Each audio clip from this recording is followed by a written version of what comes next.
Welcome back to Pursuing Justice. My name is Harriet Hendel. On a previous podcast, we met Kate Germond, Director of Centurion Ministries. Now, I'd like to turn to an Innocence project very close to my heart, the Innocence Project of Florida, based in Tallahassee.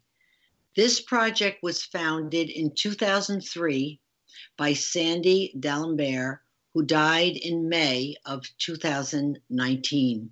He was a lawyer, professor, former president of the American Bar Association, president of Florida State University from 1994 to 2003, dean of the College of Law at FSU, and the recipient of many awards. Our staff includes 9 people, 2 lawyers, Seth Miller, our executive director, and Krista Dolan, plus 6 to 8 interns each semester from Florida State University in Tallahassee. On staff is a social worker. I'm very proud to say our project was the first in the nation to have a full-time social worker. We have exonerated 19 men since 2003. In the state of Florida, there have been 72 exonerations total and 29 from death row alone. Our mission is to screen and investigate cases of meritorious innocence, to secure DNA testing when biological evidence exists, to advocate pro bono for the release and exoneration of individuals whose cases contain clear evidence of actual innocence, to provide support services to exonerees after their release, and to advocate for criminal justice reform to prevent wrongful conviction. Today, we have one of our staff members with us to tell us more about some of the workings of the project. Her name is Adina Thompson. Adina is our intake coordinator. She will tell us about her role at the Innocence Project of Florida. She graduated from the University of Florida in 2014 with a doctorate in criminology, law, and society. Her bachelor's and master's degree are from the University of Florida as well. Welcome, Adina, to the podcast. Hi, Harriet. Thanks so much for having me. Oh, you're welcome. You're welcome indeed. Now, I have some questions for you so we can explore your role at the project and then maybe fan out to some other possibilities, maybe some of your dealings with our exonerees, which is always a fascinating job. Why did you choose to join the staff of the Innocence Project of Florida? Well, in 2010 or 2011, I was trying to decide what the topic of my master's thesis would be. And an advisor suggested that I look into this issue of people who were being wrongfully convicted for things they didn't do. I was in Gainesville, Florida at the time, and it just so happened that there was going to be a conference, a meeting of the Innocence Network, which is a sort of loose union of many of the organizations that do innocence work. There are about 69 organizations in that union, both in the United States and abroad. And I was lucky enough that this conference was going to be happening just a few hours north of me. And so I went to the conference, and I didn't know anyone. It had been my very first conference. And there at this conference were all the people that I'd read about in news articles and books and seen on TV, all of these innocent people who had been vindicated by innocence organizations. And I remember in the opening session, a gentleman who I didn't know, but know now to be Bill Dillon, one of Innocence Project of Florida's exonerees, got up at the front of the group and he put a CD on. And it was his song. He's a musician. Mm-hmm. It was his song called Black Robes and Lawyers. Right. I know that song. Right. That's and Bill great. Bill was singing about what had happened to him. And I remember I had to walk out because it hurt my heart so much. And I spent all weekend learning about the innocence movement and the ways that innocent people are found and freed.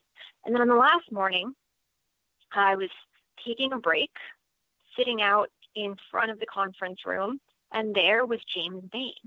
Oh. James at the time was the longest serving exonerated person in the United States. He spent 35 years in prison for a crime that he didn't commit. And unfortunately, he is no longer holds that very sad distinction. People have served longer than James now. But there was James. And I knew who he was. And I thought, this is my chance. This is my chance to talk to an exonerated person. And so I went over to him and I said, Mr. Bain, you don't know me, but is it okay if I sit down and talk to you for a second? And he said, yes, miss, it's okay. James is always unfailingly polite. And I just asked him, are you angry?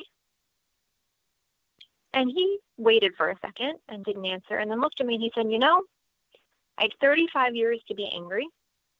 I'm not going to waste another second of my life on that. Mm. And that blew me away. Yeah.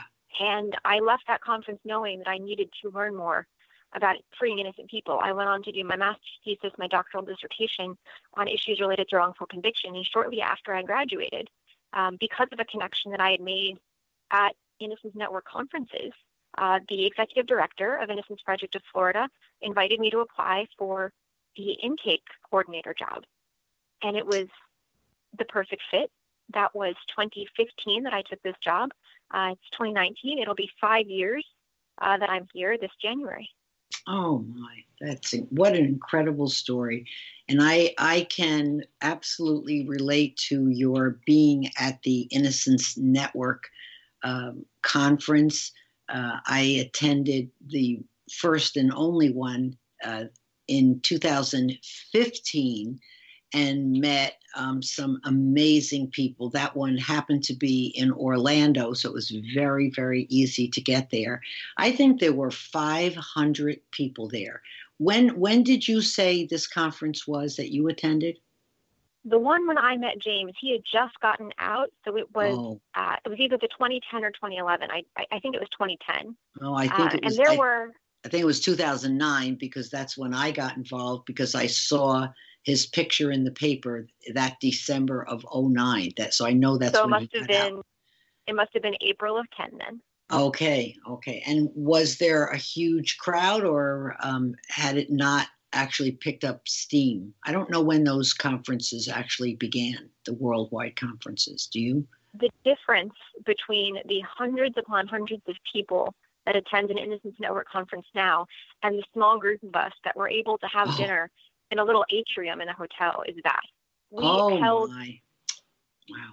held this conference in Atlanta again this past year, and the Innocence Network had outgrown the original conference hotel. Wow, that's wonderful. It was amazing to sit one night at dinner, and I believe there were 125 exonerees, and they came up one by one. They circled the room. I will never forget that.